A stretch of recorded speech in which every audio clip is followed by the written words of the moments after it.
Hello, and welcome to Strange Dominions, where we attempt to unlock the mysteries behind the unseen and unheard, unknown and unknowable. I am your host, Octavian Graves. And I'm your co-host, Ian Burton. Welcome to the show tonight. Tonight, we are speaking with Adam Darkly. Adam is a sorcerer and magician, and also a magician for hire. He runs Devil's Conjure, Darkly's School of Witchcraft, and Darkly's Occult Curiosity.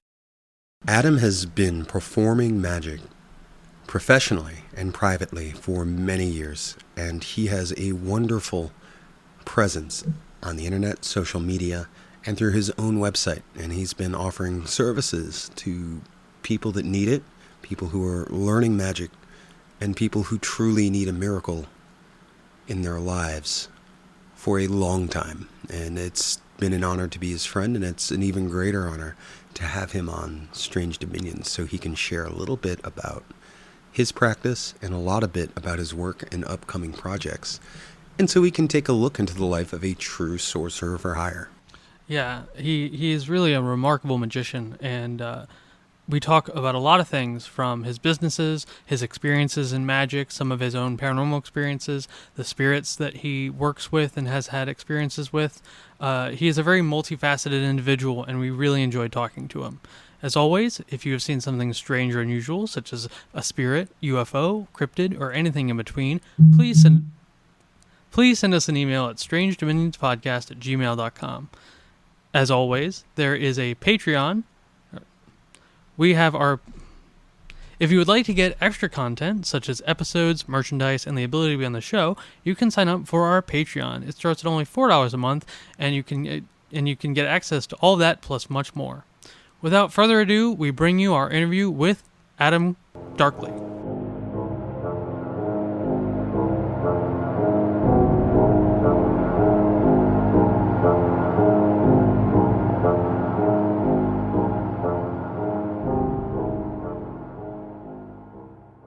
All right, tonight, Ian and I are speaking with Adam Darkly, conjureman, sorcerer, and magician for hire. How you doing? Great. How are y'all? Very good. We're very happy to have you on the show. Yeah, I'm excited to get you on here. I know we were talking previously. I've been following your work and your career for a long time, so it's an absolute honor that you could join us today. And you are officially the first guest of 2023. Yes, absolutely. So we are very happy to have you. So I guess to start off, tell us a little bit about yourself. Cool. So, I guess some of the obvious stuff is just from like where I grew up. You know, I grew up in Tennessee, outside a little town in Montgomery County called Raymer. Definitely had like a really kind of a wild upbringing in a lot of ways. Even though my family was Christian, I had a lot of experiences that as a child pushed me further and further away from that. But I would definitely say that my childhood is where my love and kind of craving for the occult and for all things odd and strange began. But I basically grew up in Tennessee, and I've lived all over the country at one point when I was younger, and then at one point in my late teens and into my 20s, got interested in alchemy and herbalism and sorcery and all things magic, and I guess it just kind of went from there. So Interesting. So when you were growing up, when you were younger, you began to experiment with and learn about, alchemy, magic, everything you just said. Out of any of those traditions or fields, if you want to call them that, what struck you the most? What was the most natural that pulled you into the rest? If there was any one thing. Mm-hmm. So, one of the wildest things that I would say that I've ever experienced, and it was my first taste of kind of like weather magic, I guess. I believe I was about 4 or 5. We were heading into town, and all of a sudden we were about to get in the car, and this freak storm just like started coming down, like this freak flash flood. And at the time I did pray, and so I basically just prayed with all, I guess, all the will my little body could muster, but within seconds the rain completely let up, it disappeared, and it was almost and the sun came out, and it was almost like it didn't rain at all. And that was definitely something that stuck with me over the years. Even though I fought really hard, especially when I was younger, to kind of place doubt upon it, or think this thing or that thing. It was definitely a powerful experience. Yeah, that sounds pretty wild. And when when that happened, when you did that, did you recognize what you were feeling and doing? Like, how long before you kind of looked back at that experience and were like, no, that's something more than most people could do? Yeah, I feel like it wasn't until I really started practicing ritual magic, and having experiences that I recollected and kind of made that connection. But honestly, I was shocked. And at the time, as a kid, I was thinking, oh, I was praying to God, and so that's why it happened as a miracle or otherwise. But yeah, I think it was probably when I was around like 18, 19, that when I connected it back, and I realized that it was far more than kind of just a coincidence. It's really awesome. And so you said ritual magic. When you say that, do you mean kind of like traditional, like Solomonic stuff, or is there another form that you would consider ritual magic? Um, I guess ritual magic to me is kind of like an umbrella term, a lot like conjure. And so I would say, and I practice and work in numerous paths. So obviously, I work in hoodoo and ceremonial magic, but really any kind of magic where, like sympathetic magic where I'm performing like, a candle spell or anything like that. But yeah, I feel like to me that's another kind of like blanket term, because there's so many traditions that could fall under ritual magic, like performing some ritual act, or the summoning of an angel, or a demon or some power, things like that. Yeah, no, that's valid. It's interesting you brought up sympathetic magic, which is it's very important, obviously. And one of the questions I had, mulling over during my morning meditations on what to bring up with you, was the idea of sympathetic magic and sympathy in the greater overarching, mechanics of reality on all kinds of magic and things. And it's what it is, and its influence, and how important it is.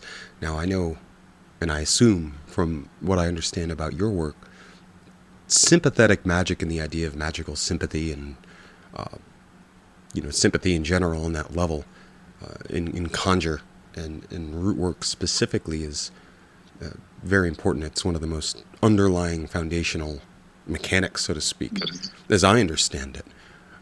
Go in a little bit about that. What are your thoughts on that? Like, on how that might work? Are you meaning kind of like ethics and magic, essentially? Oh no, I'm talking about the mechanics. We're talking The about connection, thinking like, about sort of, the like, idea of sympathetic magic in general, where you have an object and you take a piece of that object that has a resonance, and you yeah, use it to, like serves like a signature, like an energetic link, essentially. of course, like, you in the classic cheese example of like a voodoo doll, so to speak, as you take a piece or a reminder of something and you use it in magic. Having and possessing Yeah. that item affects where the item comes from, so to speak. I'm jumbling my words. But as I Yeah. understood it, that's a big part of a lot of different kinds of magic, especially practical sorts, and perhaps higher. I was just wondering, what are your Yeah, it's thoughts almost on like how that works, so to speak? Not necessarily the end. yeah. Sympathetic magic to me in a lot of ways is it's almost like magical performing, or some kind of performance. It's almost like a form of gestural storytelling, almost like expressive dance, but it's almost, the thing that you're carrying out has like a magical and a physical effect or influence on, persons, places, things. And like you're saying, like if you take like an object, so like for example, like, graveyard dirt from the grave of like a soldier for a certain protective work like that, or dirt from a crossroads, it still has like that connection to that spirit of place, and the genus loci, or like from the grave, like the actual, the spirit, and the spirit of the graveyard as well. Yeah, I would say that it definitely it plays a huge role in pretty much most, if not all, magical traditions, honestly. And it's like I said, to me, the way I perceive it is like, is like a magical performance, a lot like theater. Um, and I feel like in some ways that's kind of like the where theater kind of came out of over time was people actually either people were performing some level of magic in the ancient world, and over time that was carried over more so into performing, like a play or in theaters. Yeah, I'm very fond of that idea too. And I know there's been a couple interesting articles and theories about the connection between very old magic and the origins of theater, and I'd like to hear more about that.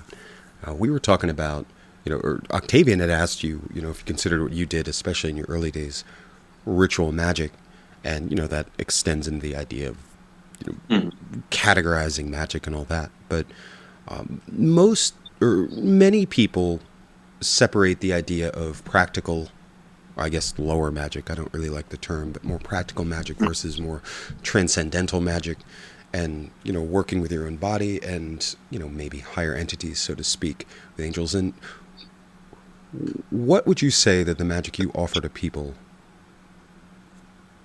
is more focused on? Which side of that coin, if anything?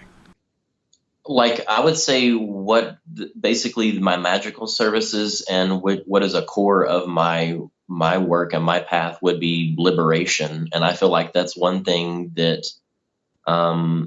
really hoodoo and working and hoodoo and conjure and root work really lit a fire in me, because of my upbringings, the things that I've been through, really harrowing situations that I kind of cut a claw myself out of, and then through the use of magic, learning that, and then being able to basically, offer that to people.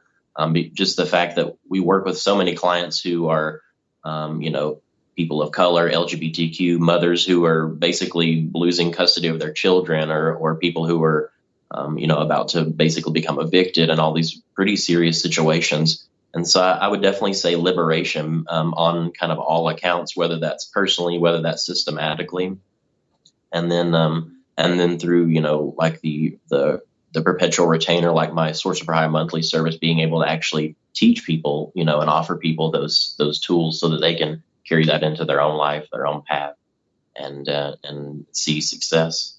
That's important. And the idea of using magic to help others and also to teach others how to help themselves, it couldn't be a more important and noble work to do with what you've developed. We had a discussion on our last episode that kind of went in that direction. So that's a good foundation. And I think from reading, just on your social media, being a lurker, I think you've truly helped people. I've seen a lot of good comments, some from people I know.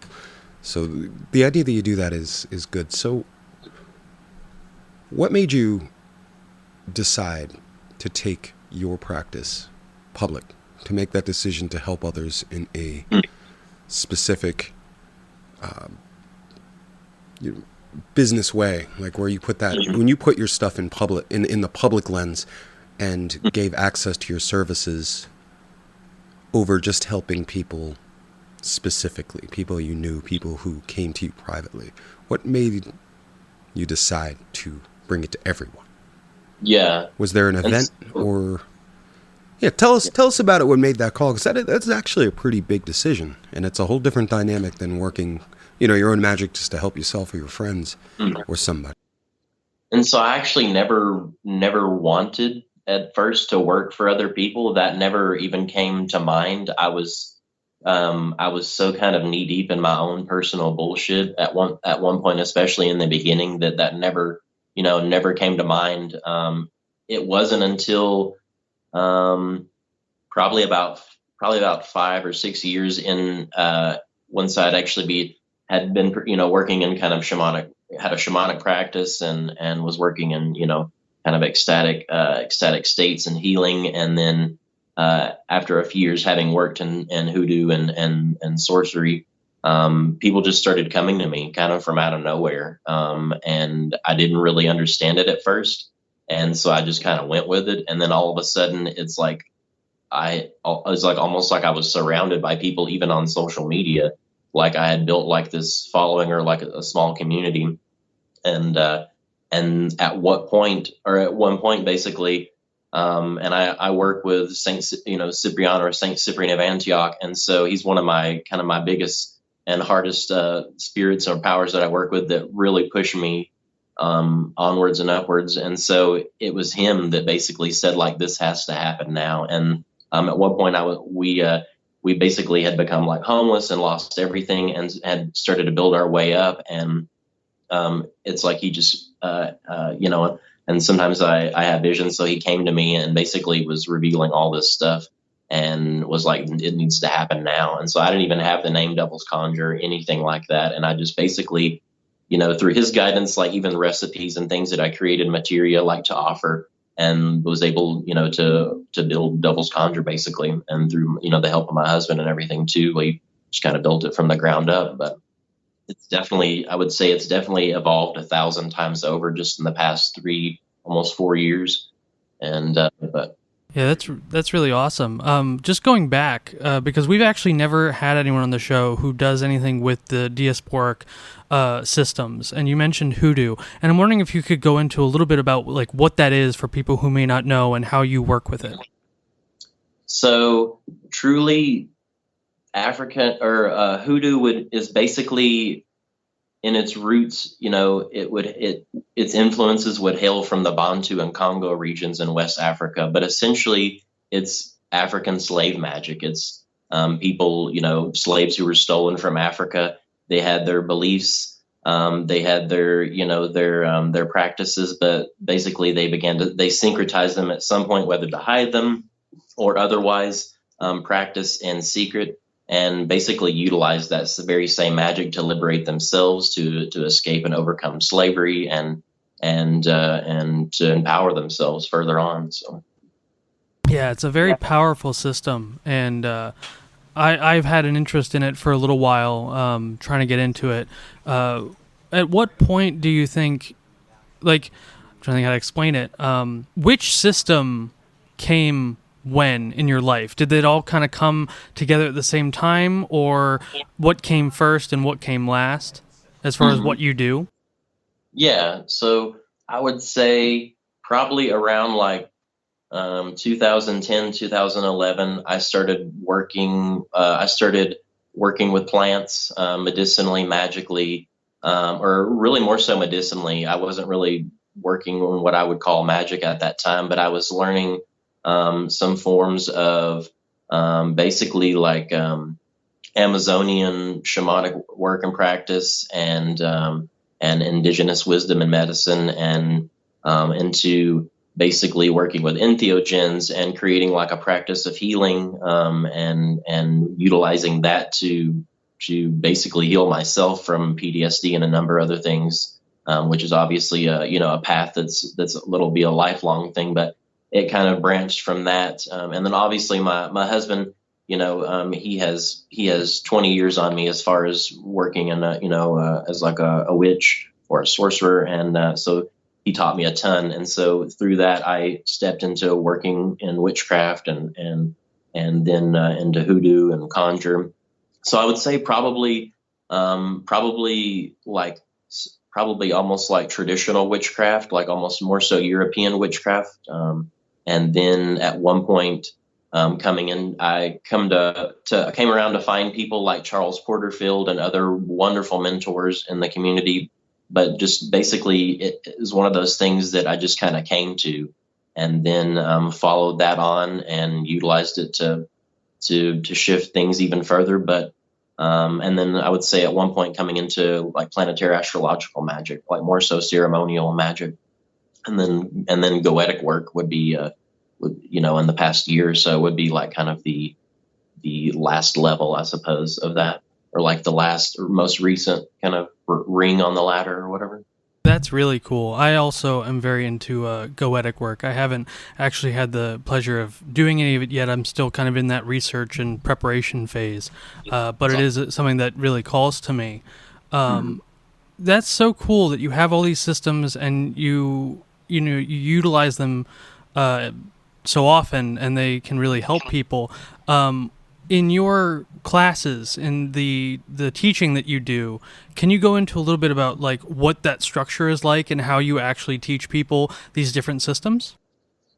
So I used to teach like through Devil's Conjure more so like online video classes.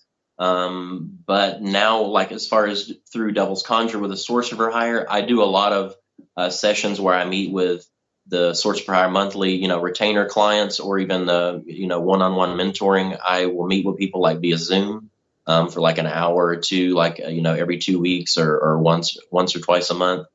And then through that, it's kind of personalized according to where they're at and kind of what experience they have. So typically I'll do kind of like a consultation to kind of, initially to kind of see where they're at, what their experience level is, because I work with some people who have no magical experience at all, who have never worked any form of magic. And then I work with people, like I have one client recently who they have like 20 years on me. So, and they've, been practicing longer, but, as far as the school, it is going to be basically, hoodoo and conjure and, ceremonial magic, a lot of the paths and things that I just mentioned alongside my husband, who has even far more experience than me. But basically, our goal with the school is to basically teach people to the point where they can go forth and perform basically well-rounded occultists, like people who they know about the history, the practice, the kind of cosmology of multiple traditions and or systems, basically honoring those traditions that we work in or that we've worked in for a number of years, and basically sharing from our experience on a number of levels. But like I said, basically to put out well-rounded occultists, people who can hold their own, whether in conversation or otherwise as well, because I think that's kind of important. Yeah, it absolutely is. I think we have a lot of, with the advent of social media and magic coming into the public sphere, you have a lot of people who talk a lot but don't really know what it is they're talking about, and they certainly aren't doing a lot. And so I think anything that gets people into a more educated position with their magic is a real plus for the entire community. What's the best frame of mind as a teacher in the occult that you should put yourself in when attempting to teach somebody with no occult experience at all? And then for students, what advice you give them as they are approaching brand new a magical path with a mentor, the state of mind and approach that they should have to get the most out of it? Yeah, I would definitely recommend patience on both sides, just because of the number of factors that can come up. One of the things that you brought up too is almost, I believe it was going to be like, is it harder to teach somebody who has no experience or someone who has experience? And one of the things I was going to say to that is that it really depends on the person, but I feel like in a lot of ways it's easier to teach someone with no experience at all, because of the fact that, and just to be blunt, their head's not full with a bunch of dogmatic bullshit that you have to rummage through and kind of clarify and point out, and because of the fact that, at least in my work and the way that I work and the way that I teach people, there's a lot of rewiring and a lot of shifting of vocabulary and a lot of work basically that goes into it. And so sometimes people who come from a tradition where they have all this history, some people can tend to be like, they feel like, oh, well, they have experience over me, and so whatever I say, they're going to know the right way either way, or oh, they're already right because I already worked in this path, and it's like, well, this is brand new to you. And so I think really patience on both sides. And you were asking basically, how people should approach it from being like a mentor, and really clarifying and taking inventory of what you're teaching, I think is important, because I know from personal experience, having taught at like conferences or in person, like at events, and then like online as well, sometimes you can think that you're well-rounded in a topic, and when you begin to actually talk about it, or if it's your first time speaking in public, like in person, you find that you can't recall certain things as well as you could before, or you actually didn't have this opinion about this, but you just haven't thought about it. And so I feel like hashing things out, and of course having notes on some level, but being able to kind of clarify what you're teaching and kind of know that you're kind of ready, because you also don't want to be teaching people and stumbling over what you're saying and having to take long pauses to kind of remember what you were trying to say and things like that. And then, so that's just like a little tiny bit of advice. And then from the position of the student, someone who's, basically who's wanting to learn, I would probably say, and of course, before I said patience for both sides of it, but honestly, a willingness to get out of your box and to get weird and to get your hands dirty and to be willing to do things that you never would have imagined yourself doing before, for magic's sake, for the success of magic. I've done some really strange stuff that worked and that I would have never done before, but just having had that faith and knowing that, in myself and knowing that things were possible, I was willing to kind of get my hands dirty or whatever. But No, I hear that. And, your advice about, writing notes and having your stuff together, that strikes me. You described me in a nutshell. And I can sit there and write for 2 hours about a very deep, complicated, magical theory or work, and then somebody will ask me about it. Then I have to use words 10 minutes after I'm done, and I'm like, well, Yeah. the planet and the thing. No, and that's Yeah. fair. And I think, people spend so much time and they become experts, essentially, in their tasks, but the idea of teaching and understanding or applying things to your own practice can be very different things. And, Yeah. I think it's just important to consider. But so you have a new business venture coming through, and it's with your husband, and it is called the Darkly School of Witchcraft. Can you tell us about it? Yeah, Because of I've course. heard about it, and I'm excited, and I bet our listeners are going to be really excited to hear about it too. And of course, for everybody listening, we're going to have all the links to your business pages and anything you want to share in the podcast notes. So tell us about it. Tell us about the Darkly School of Witchcraft and where it's coming from, what you intend to do with it, and you're doing with your husband. So tell us a little bit about it. Yeah, it's a new endeavor we've recently launched. It's been years in the work, but yeah, we recently launched Darkly School of Witchcraft. Me and my husband are basically the magisters, the main teachers for the time being. We are basically building our curriculum from the ground up, and our goal is to basically educate and to put out well-rounded occultists, people who can hold their own on multiple levels, people who are able to working from numerous traditions or paths, able to perform magic successfully.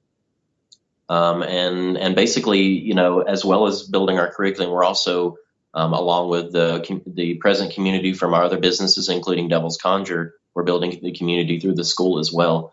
And so it's really a step in a number, and basically as part of a larger stairway that's a much larger project, but it's basically kind of like us dipping our toe in the water.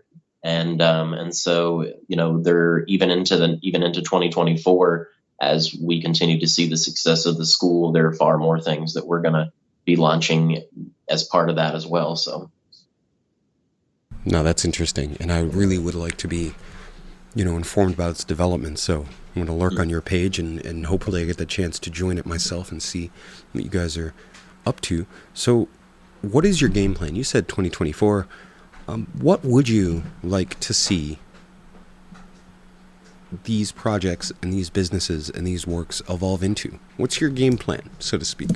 What's kind of like your internal, what's your dream that you want this to turn into? What evolution would you like it to take? And Yeah, so it's definitely a number of things. So I'll say through Devil's Conjure in almost, going on almost 4 years, I don't even know. I think I've probably worked with close to like 10,000 people, whether on like a group ritual basis or a personal basis, or somebody that took a class or bought, purchased an order, a product or whatever. And so that really kind of continues to blow my mind, and is kind of out of the ballpark where farther than my imagination could honestly ever go with it. And so it's already kind of exceeded my expectations. And then honestly, with the school, us basically being one of the foremost schools of the occult, like, and legit magic, like not bullshit, not watered down, not whitewashed, not gentrified, but like legit sorcery. We have a number of other projects, which I'm always like slightly hesitant to mention just because there's so many other things going on. But basically, as things continue to shift with Devil's Conjure and the school, we have an even other business, which will basically be like a 24/7 hotline. And I'll be stepping back going into the new year, and we're basically going to be hiring and building like a team of readers who are well versed, cartomancers and readers, and then basically filling multiple niches in the occult kind of magical world as well. But like I said, the school becomes like becomes like a whole nother thing, which is we're going to be launching locally, like in the years to come, which is going to be basically on a number of levels like a magical festival. I won't really mention the name right now, but yeah, it's kind of like a huge stairway to heaven, basically. Like we have all these pieces that continue to fall into place that are the extension of like my husband's and I, like our own gifts and talents and skills and things that are kind of a part of the dream. But the goal is just continued personal and sovereignty, and then basically letting it all be an extension to help lift other people up. No, that's good. That's interesting.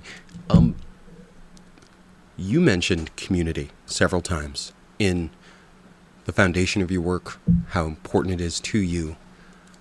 And I agree. A lot of, oftentimes I like to involve the idea of community whenever I do things publicly with magic, because I think we need it. I think especially for people who don't have the sort of entryway into mainstream community or reject it for various reasons, because sometimes it's antithetical to honestly living a good spiritual life.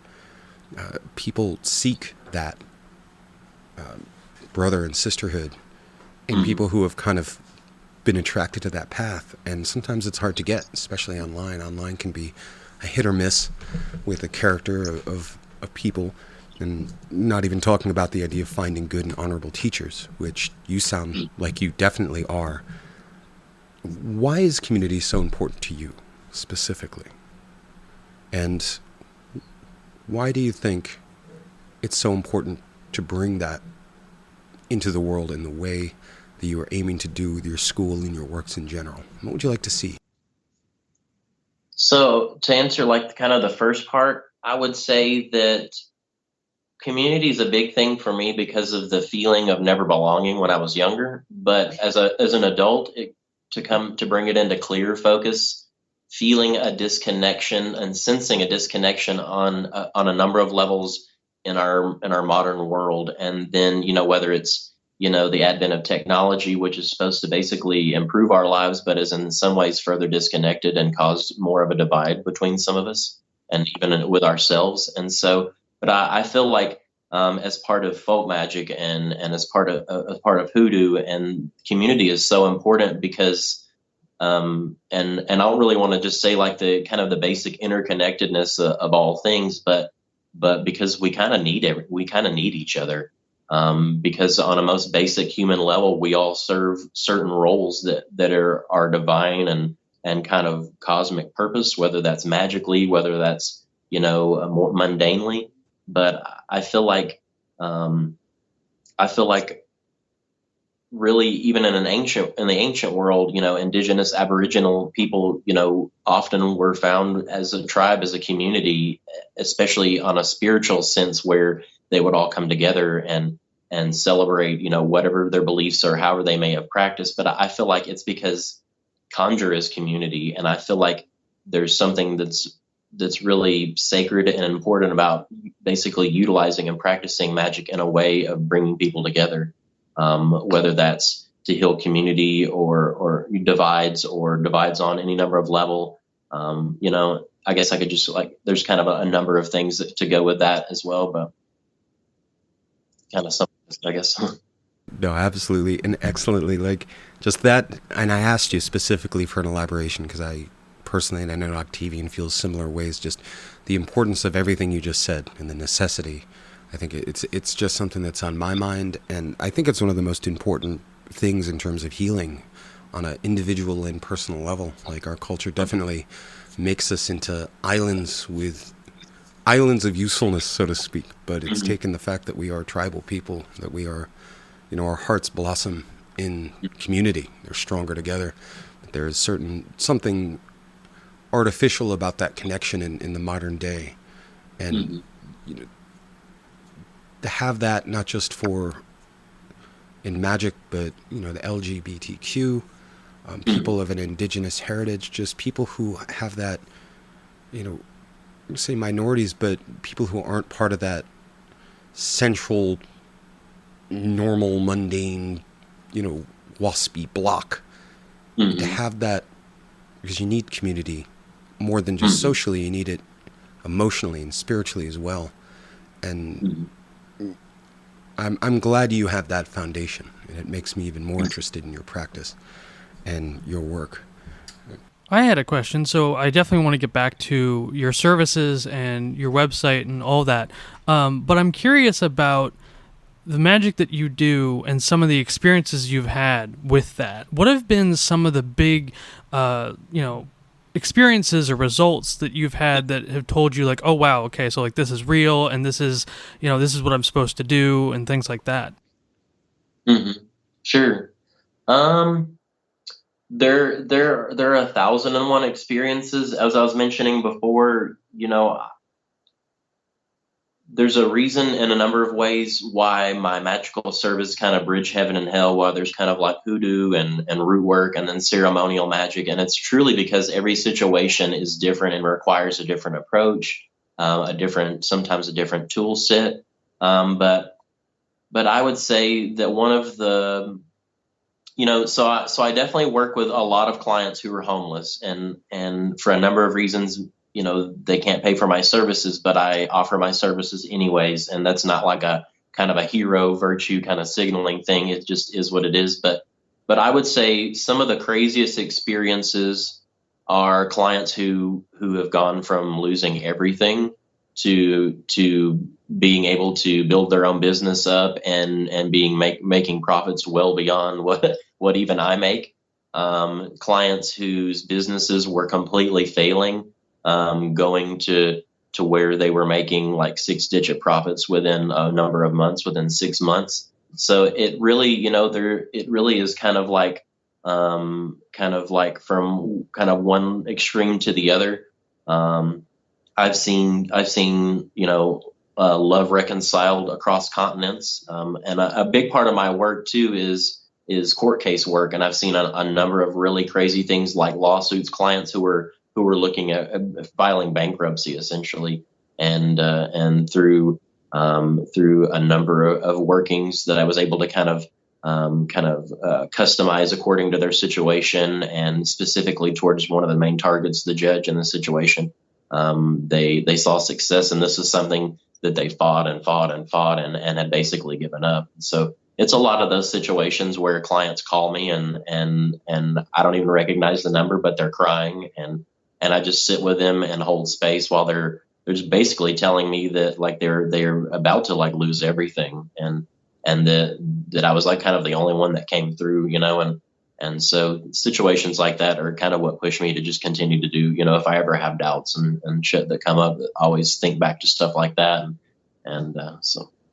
That's really awesome, and there's absolutely a need for people like you to come in and help everyone who just doesn't have the resources or the ability to take care of these problems that we all face.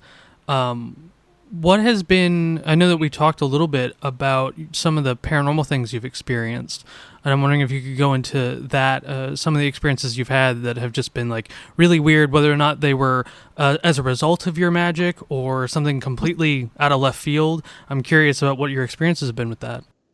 Mm-hmm. So I have had a lot of experiences. There's probably far more that I have forgotten than I remember at times. But for a number of years, I would say probably about 4 or 5 years ago. Me and my husband lived in Texas. It was like in East Texas, kind of out in the boonies, and we saw a ton of stuff out there, even from, I mean, and I grew up in Tennessee, so we saw a lot of weird stuff around there too. But from straight up seeing like flying saucers, to seeing like spectral wolves, like basically like a white wolf. One time, my husband was driving me to work. It was like it was one of these kind of back roads, and we just both saw like this misty like white wolf begin to cross the one side of the road, and he was starting to like slam on the brakes. But when it got like more than halfway almost across the road, it just kind of disappeared like into like mist basically. I've seen the Fae in a number of ways, like straight up like appearing like in front of me, and then a number of other things where I was looking at something like a leaf or a tree, and was sure that I saw like a humanoid almost like face, and then like looking again, and it's just like bark. And so things ranging from what the seemingly small to like to really crazy things like what I would consider kind of paranormal. But when I was 3 years old, there was two different experiences where I basically drowned. Once in Pickwick Lake in Tennessee, and once in my grandma's pool, and both times I was basically resuscitated. But even my grandma, who was a doctor, was like, "You were dead." And so I've had a lot of different near death experiences. And there's a lot of things where I'm like, that may be like a little too weird out there, but I actually do have like my alien experience where this was before I was even practicing magic. But basically, I had a dream where I was in bed and an alien was like right beside me, and I guess I began to like shift to the point where I woke myself up. But when I woke up, the alien being or whatever it was, the gray, was like basically to my bedside, still there. I went to motion to like basically wake up my husband, and when I looked back, the being or the alien or whoever was gone. So I've had definitely like a number of weird stuff. But as like a witch, I'm not like I'm not exactly like all for aliens, as much as I'm like that was definitely some kind of being or God or some kind of otherworldly creature. So Aliens or the paranormal or high strangeness of those subjects. I know personally, I myself am a little skeptical of the idea of maybe little scientists from an actual physical planet, because a lot of those beings and aspects of that phenomenon that you described, and I don't want to say it's common, but comparatively common, you're definitely not alone in that.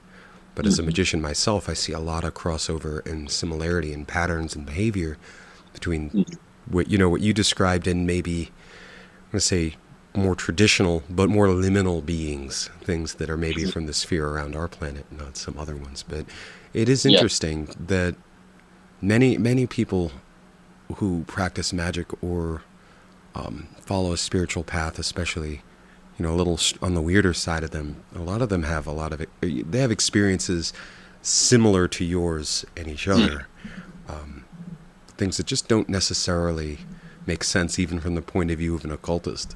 So, just an interesting question. You work with spirits and godlike beings and planetary forces and intelligences in your work all the time.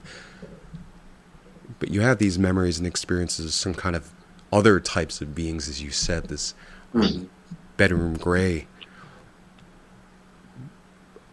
What would you say, do you think they represent phenomena and entities of the same type that you might work with in ritual? Do you think they are a totally different dimension, so to speak, of beings and phenomena? And before you answer that, I want to add to that question.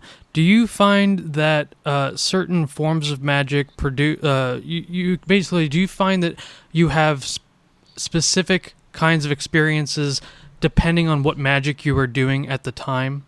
Or do you feel that that's not really any bearing on what you experience as far as the paranormal goes, if that makes sense? yeah, it totally does. I would say, as far as these, say, the being that I saw, a number of years ago, or the Fae, or whatever creature, I would say that I definitely think that they're all far beyond what any of us could even imagine, at least in these forms for whatever reason. But I definitely feel like they're all kind of dimensional and like many powers, such as whether it's the planetary powers or gods, where that they have like their own realm, along the lines that I kind of sense and feel, like with the four kings, basically, King Paimon, King Oriens, King In, King of Mammon, they're not exactly demons. If anything, they're spirits or far older gods. And so I feel like that they're all kind of, you know, beings and powers, and that they all are kind of different, and it all works in a different way according to potentially like the tradition or cosmology or form or kind of because in my mind spirits and gods and powers and angels in a number of ways they're kind of the custodians of the cosmos is what I like to say, and so they all have their job and agenda and thing and purpose. And then as far as magic, I've experienced miracles and kind of the I guess the sensation that I would call like the awe of God, doing magic on a number of levels, from prayer and meditation to performing like a full on like an electional ritual with like either like the geomantic figures or one of the Behani stars, the fixed stars or something. And so it probably is more so where I'm at and kind of how well I'm able to kind of lock in that moment, because um, uh, I've definitely experienced, for example, like with planetary magic, I have the experience of almost like when I call in, say the four angels of one planetary sphere, I'll have the sensation of like somebody opening a door and like a gust of wind kind of filling the room. And and I've had that as far as basically being somewhat like possessed or sharing a body with an entity as well. So I feel like it all kind of depends on a number of things with that, but I was I going to I relate that think I hear that. I experience the same, a very similar way you describe that when I do certain rituals and work with certain entities myself. So please don't let me interrupt you. Tell us more. Oh yeah, I think that was pretty much it for the most part. Like I was just saying, it probably just depends on like a number of factors. I have I've done ancestral work, having set up like an ancestor altar and over months or a number of time basically setting up space for my ancestors and just sitting in front of that space and tapping into them and as a medium and being and just basically like falling to my knees and just crying like a baby. And then I've had experiences where I, called upon the power of, say for example, like Sol or Helios Apollo, and just felt like I could almost like explode. Like there was so much energy and momentum and almost like I had the sun inside me, and was which is obviously felt very empowering. But yeah, I would say it always just kind of depends on the form of magic as well. Even though in hoodoo I've definitely seen miracles, I don't typically see or experience kind of like big time, like spirits like manifesting and things like that with hoodoo as much as I would working with like the and Goetia, or working with a bit of Solomonic magic. That is an interesting distinction, and I really wanted to uh, hear you talk about that. That the specific differences and similarities between, I don't want to say even traditions, but approaches and currents of magic, which do fall into traditions, of course, and the different kinds of entities and intelligences and uh, people that you Mhm. can work with. So I'm starting to kind of remind myself to use the idea and terminology of people when discussing spirits, just to reinforce that the truth that they are objective intelligences of their own right, as and also to remind other people to approach them that way. So, Adam, attached to your work in Devil's Conjure and the Darkly School of Witchcraft, you'd mentioned a third thing, an Mhm. online shop called Darkly Curiosities.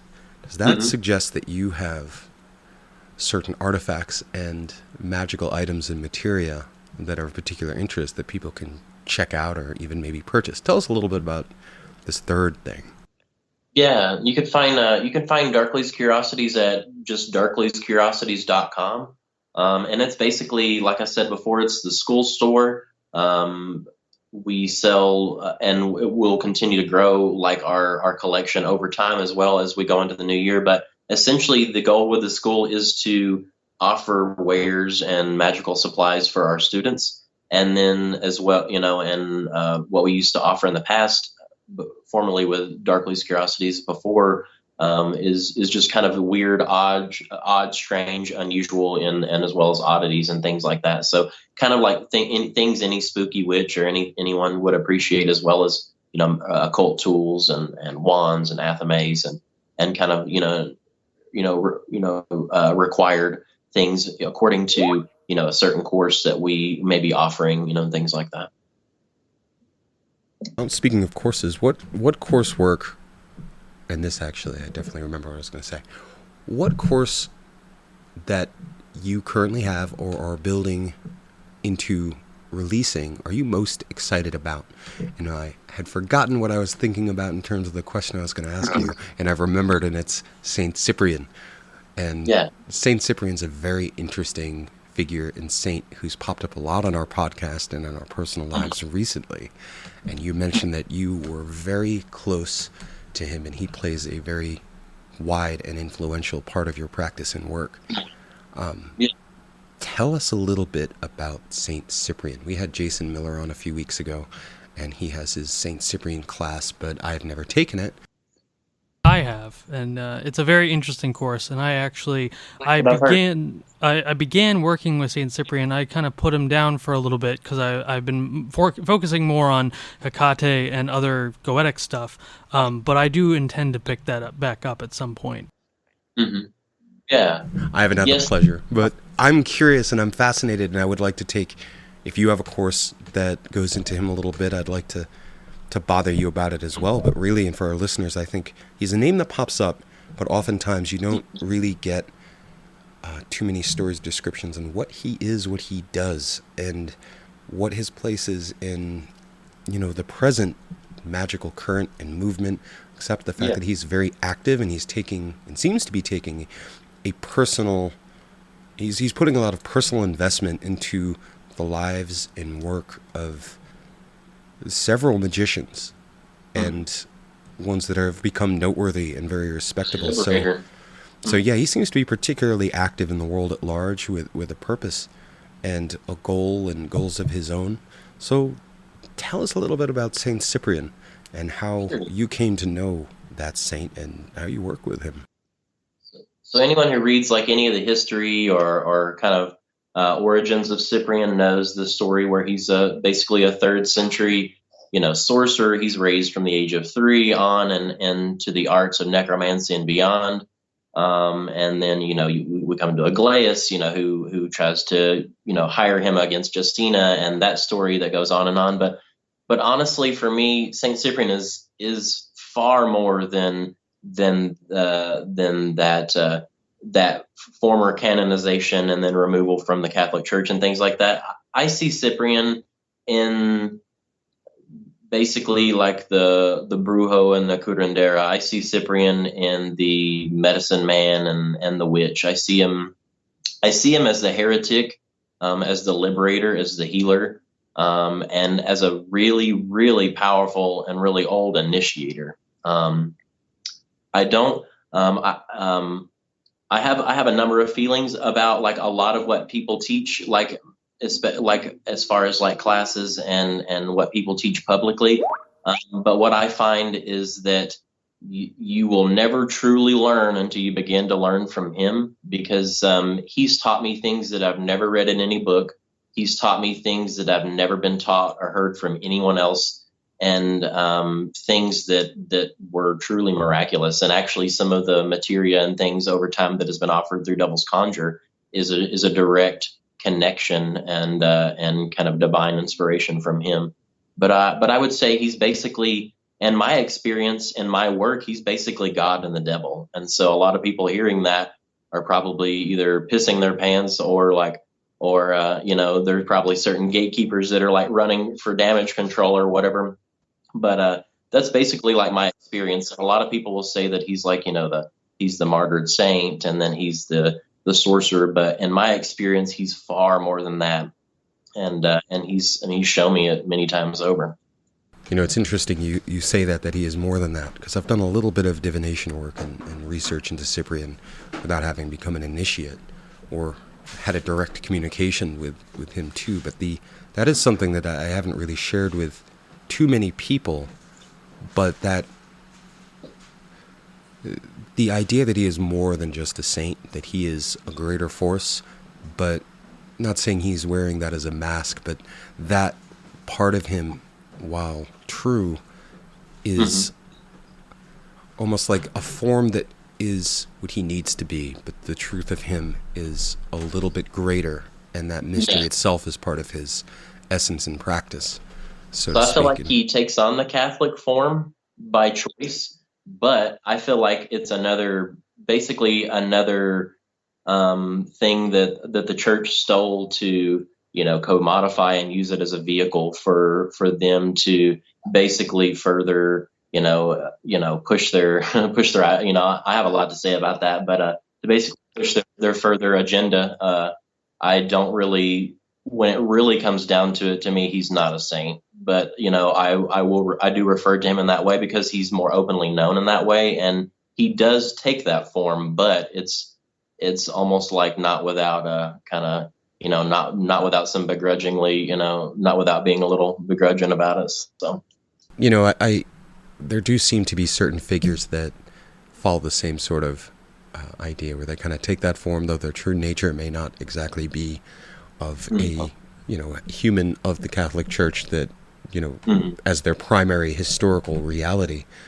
And it's interesting because it really lends some thought and theory crafting to how different beings and entities and even gods or godlike forces continue to interact to get their will and work done through people throughout history, and how they can influence it. All right, we are back. So the last half hour, why don't we I'll just ask you straight up, what has been some of your experiences with your specific spirits, Saint Cyprian and otherwise? So I took the liberty to make a small list, just while we were talking awesome. about it. At least a handful. Probably one of the most prominent beyond Saint Cyprian in my life and my path has been Hermes. Hermes has literally helped turn situations that would have been very, very bad on their head, basically in my favor. And I've seen it on working on behalf of others, but I basically call him the God of miracles at this point because of the fact that I've seen that many things turned around. For example, one thing that happened a number of years ago when I basically lost my job. There was a job opportunity that basically it turned out to be a scam, but they were trying to basically have me do some kind of shady stuff with money. But I didn't know at the time, and I was naive, and so basically there was a kind of like a fraudulent check kind of situation.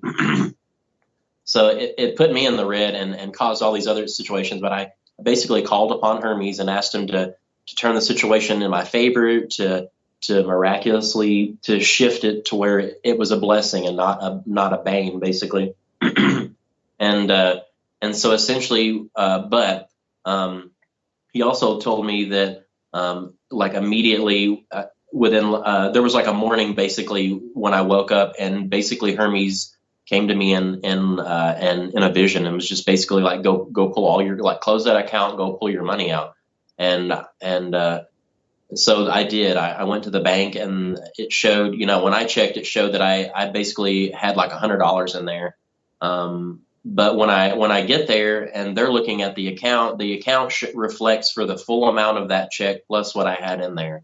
And they showed that it was, that it was correct, and it showed right in their system. So I pulled the check, or I pulled my money out, and basically not only did he turn that situation completely around for me, but basically landed like $3,000 practically in my lap. And I basically had all these things had happened because of that one situation that screwed up all this other stuff that left us in a pretty messed up situation. But that's one of many, many examples, many times over, of Hermes just completely turning the tide, essentially. You know, what's fascinating is that my roommate, just a week and a half, 2 weeks ago, almost was hit by the exact kind of job scammer where a fraudulent check was sent, and we both realized kind of what was going on. But it was a person offering a job to do random stuff representing a seemingly established business, but then it was sketchy, and they sent out a check that of course ended up bouncing because he kind of put a hold on it and did the right stuff. But just the timeliness and similarity is interesting. So you had Hermes, or Hermes turned that around for you. So essentially what was happening before that check could read as fraudulent, you managed to grab that money that they had sent, and it kind of worked out in your favor. So even though they tried to scam you, Yeah. you got the money that they lied about sending you.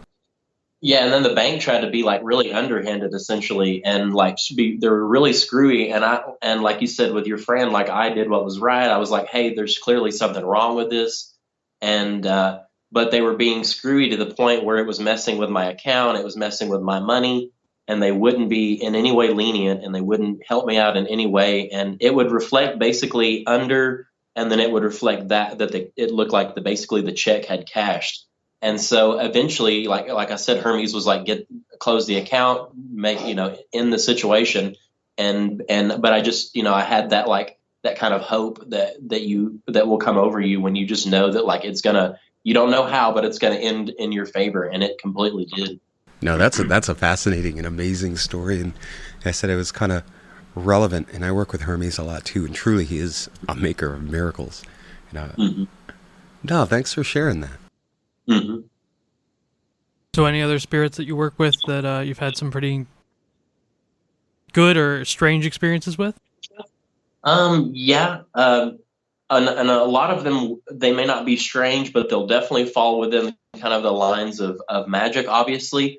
But some other powers that I definitely work with are High John, for myself, for clients, for liberation, domination, exaltation. But I've seen between High John, I've seen him, shift situations where, people who were heavily, addicted to drugs and had been,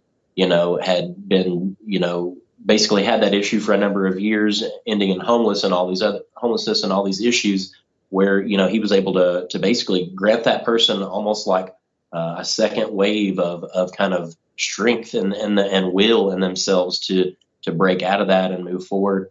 And then of course in my own life, times when I had worked for jobs for even like abusive bosses and situations where he basically would help me get one over on them, and to the point where it was almost like they were like a dog with their tail between their legs, and almost like they worked for me. So, and then the devil of the crossroads, of course, and hoodoo. I've seen people who had basically dealt with years of bad luck and misfortune, and it wasn't like a generational curse or anything. It was really somebody that they had crossed. And it was one of those workings that in their life that it was not only a souring kind of thing, but it had grown to stretch out to basically ruin their relationships, their money, their health, and through like working with the devil at the crossroads, and with the devil in general. I've seen a number of situations like that turn in people's favor as well. So there's definitely a number of powers, and as well as that, as far as miraculous and strange and magical, I also do a lot of planetary astrological magic, and with Jupiter and Soul, with wealth and kind of empire and sovereignty. I would say Jupiter, I've seen some really strange and wild and very positive benefits from working with Jupiter and petitioning on the behalf of clients who were basically had no money and were facing eviction, who had favor shown in their case through the courts and were allowed to remain in their home, and eventually, or like following that, basically received like community support and money from nowhere, and all these things. And so it's definitely amazing to see it happen. Really, that's really awesome. I've done a little bit of Jupiter work before as well, and I've seen some pretty incredible results with that. So I can definitely attest to Jupiter's power and from experience. Just for the sake of interest, are you? What are some of the negative experiences you've had while doing magic, as far as either failures or fearful experience or things like that? Maybe coming up on it with a spirit that you weren't really prepared to work with or something like that. I'm just curious about that.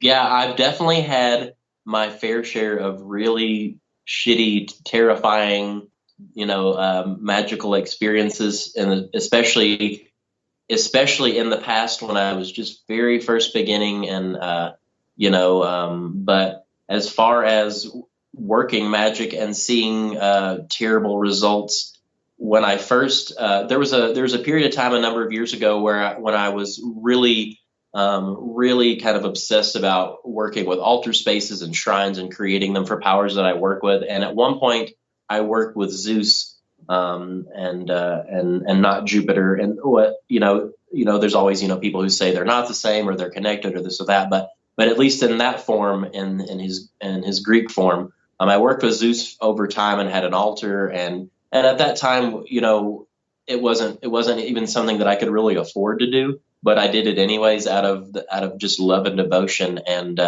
basically through calling upon his boon and blessing at that time, was just as the gods do, was basically in my life put through trials, and basically saw like my life falling apart, and which would be great if I would had and the time being in a position to kind of keep, I guess the best way to say would be to keep my shit together and be able to kind of pull through, but I wasn't.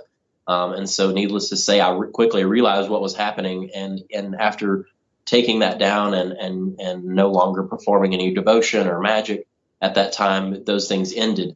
But that was one of those things earlier on that I learned that obviously, things aren't like they are on Google, like what I like to call Google witches or Google magic. Things aren't always like you read in the books, and they'll also surprise you. Different powers and gods don't always act like we assume they do, or we were taught they should. And so it was definitely a good example of what not to do. And more so, it wasn't even me doing anything wrong. It was more so the way I was approaching them, and like the form I was approaching, like as Zeus. And so having worked with Jupiter over a number of years with planetary magic, there's a complete like 180 shift, because I actually do Jupiter and Soul petitions of the angels almost on a daily basis, and can definitely testify to the huge boost and blessings that they bring in. But yeah, it is interesting working with them in their different forms as opposed to the Roman and Greek, so forms. So speaking about, the difference between Zeus and Jupiter, for example, and you've had experience enough to probably have good discernment and senses, when you encountered, both of those experiences, would you say that, how would you describe the differences between those two forces or beings? Would you say the energy of them or the sense of them, that they were the same but different sides of the same being, or almost that they presented as two totally different entities altogether? Yeah. And so what I would say with Zeus is that I felt very small and unworthy, and that like the space that I created would never be grand enough. I could never burn enough cows and sacred animals upon like a sacred fire and give enough offerings, and it would never be grandiose enough. And it felt like a connection where I gave, and expected, and had some really kind of, some misinformed perspectives at the time as well. But as opposed to working with Jupiter, or rather the angels of his sphere, and Sakiel, and then Procyon, Otanio, Zedek, and Avakia, it's far more, I want to say, exalting. Like it's almost like you can do no wrong, if that makes sense, at least in my experience. Like, it's not like a power, Jupiter isn't, or those angels, they're not kind of waiting in anticipation for you to fuck up so they can trip you up like maybe a demon would, or, or another power, for some kind of gain. It's more so that they, like I said before, certain powers serve as kind of custodians of the cosmos, or they have that role where that's kind of part of what they're supposed to be doing. And so, unlike Zeus and whatever role he may play with Jupiter, it's that greater expansion on all beneficial levels. And so, just to stand, like, there are times when I'm like midway calling the angels, or I feel what I call like the grace or awe of God, and it's like I can't even speak because I'm like trembling and I'm crying, and you just feel that loving warmness, with those certain powers. And then just like straight up working with like Zeus on like an altar, you just feel really, at least for me, I felt like really small, unworthy, and so, and it's a shift in practice as well, according from a devotional, to like a more ceremonial magic, like where you're calling them forth and giving them, petition or commandment or whatever. But yeah, there's a definite stark difference. Yeah, it's something that I think about too. So thanks for sharing that. And it does track with a lot of experiences that I have and have heard, that especially with angels and certain kind of beings of that caliber, that patience and kind of ever-present love, really, and helpfulness and willingness, that almost like, hey, this is kind of what we're here for, not just for you, but definitely just for you as well, as opposed to some other types of entities that are on just a different level or frequency, I guess you could say, where Zeus is everything. Perhaps you could think of him in both the good ways and the not so good ways, and that just, judgmental, overwhelmingly God-level ego of like, well, I'm the king, who are you? Like, better get on with your offerings, because these guys used to, sacrifice an entire herd of cows for me on a Sunday, and what do you got, like a soda? As opposed to like, no, I hear what your heart's saying. Isn't that different? Speaking of Zeus, I'm curious if you've had any interaction or encounters with Hecate, because she's a big figure in my life and in the podcast. So I'm just curious if you've had if you've worked with her in any way. So I've never directly worked with her. My husband has worked with her for a number of years, and has a really beautiful relationship. But it's like, it's just more so like we're cool, but like we don't really have like a direct connection. I've never felt really like kind of drawn or pulled to her. She's like, I've received like a vision from her before, but yeah, like I think she's amazing, and I've seen her kind of hand in multiple worlds, on multiple levels, and in the lives of like many people as well. But yeah, I think she's really beautiful and powerful and foreboding, but yeah, I wouldn't say I've like directly worked with her. That's totally fair, and I would definitely agree with what you said about her. So we're coming down to the end of the show, but before we go, do you have any advice for people, either just starting their magical path, and any advice for people who want to use your services, or be a part of your community? Just any advice or things you would recommend for them to along their path. Yeah. So as far as people who are just beginning in magic, or just beginning in a tradition, what I would say, and there's many things that I would like to say, but I think authenticity is something that is sometimes lost, and I mean that on a number of levels. So as far as learning a tradition, maintaining it in that tradition, like, there are people who will learn something and it becomes so a part of their practice that they don't see that, well, I actually learned it from this mentor, or actually, well, that's actually a practice from this tradition, and it's not just like, oh, something that I've just smushed together and like, oh, well, this is my tradition. It's like, well, allowing things to maintain the where they are, and kind of basically the authenticity of tradition, authenticity of self, because I also find that sometimes people can lose themselves, whether egos become conflated or this or that. But maintaining self and authenticity, and really kind of like what I said earlier, being willing to be weird and get your hands dirty and to get out of your comfort zone, um, and to put the work in, because you can read every grimoire and every book of knowledge and everything, and it's like until you take that next step, you really haven't even started. You've really just begun. And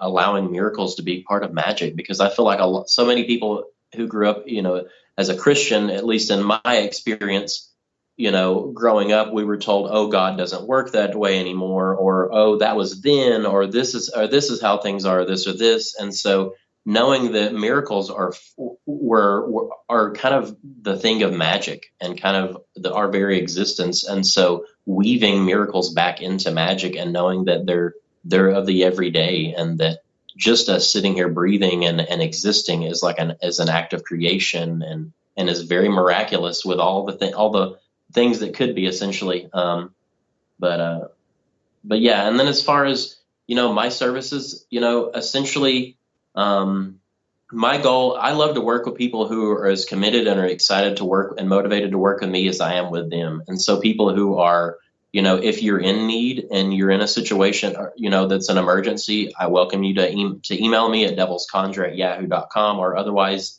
connect with me or contact me. But the people also that I want to work with are, like I said, the people who are really motivated to take my advisement, to do the work on their end, and to invest, not only in themselves but in me, because investing in me allows me to be able to hold space and to continue to offer the services and products, and to offer what I do and part of my work to the world.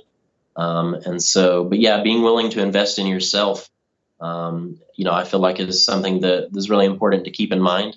Some people want to do the work themselves, so that's why I offer products through Devil's Conjure. Some people want it to be out of their hands and their hands to be clean, and so, whether it's court case, love reconciliation, money, if you're dealing with a legitimate hex or something like that, there's nothing too big and nothing I can't handle, essentially. So. All very sound advice, and I want to thank you for giving it, and thank you as well, not only for coming on the show, but sharing some of the details about your services and the foundation of your practice and where you're coming from. And I know personally you're gonna get a message from me at some point in the next few months about a service or a class, because that's definitely what I'm going to do too. Yeah, I'm very. I think we both are. We're interested in seeing exactly how you do your work, because you have a very good success record, and I can say that from just being on your social media for as long as I have and kind of popping up, and you come very highly recommended. There are many good magicians in the world, but there are not too many that I know that are also good business people, and I think that's important. And sometimes people in the magical or spiritual community take an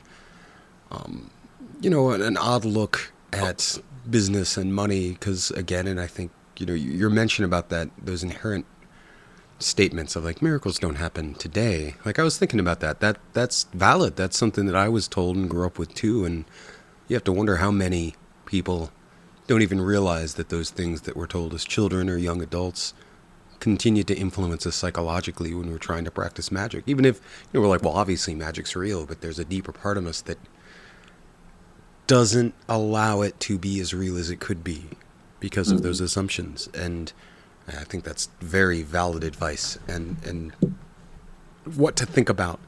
Now, again, I'm very excited. We're both excited to dig into your studies and approach, and maybe check out your class. And I hope that your time here can grab a few of our listeners to check you out too, because again, you have a very good record, and you've put as much effort into being a magician as somebody who can take that, put it into a business, and use it to help people. And that's good, and that is a valid thing. So, Adam, thank you so much for coming on, and you will be hearing from us again. And all your links will be in the show notes below. So, if anyone wants to check out your website, your services, your class, they will be able to do so. So, thank you so much. Well, thank you. It's been an honor. I appreciate it. Absolutely.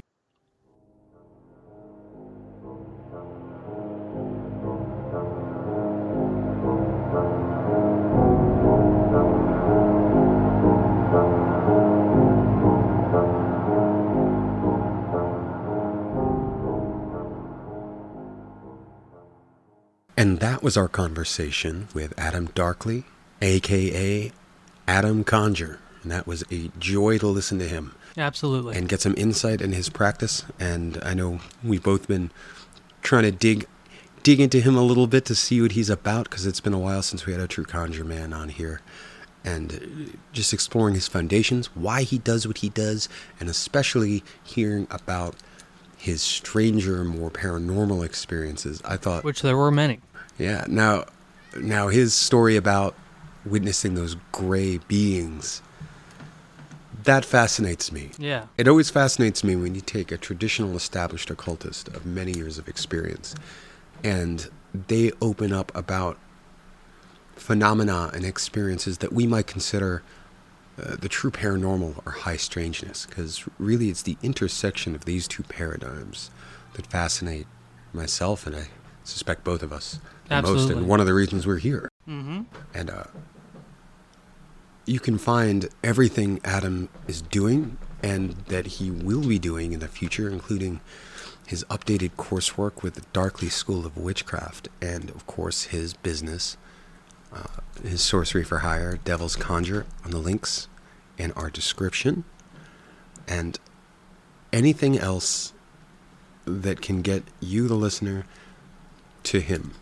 And if anyone takes his courses or utilizes his service, we would love to hear about your experiences with him. And again, thank you so much for joining us on this episode of Strange Dominions and taking part in our conversation with Adam Darkley. And we will see you all again on The Strange Dominions.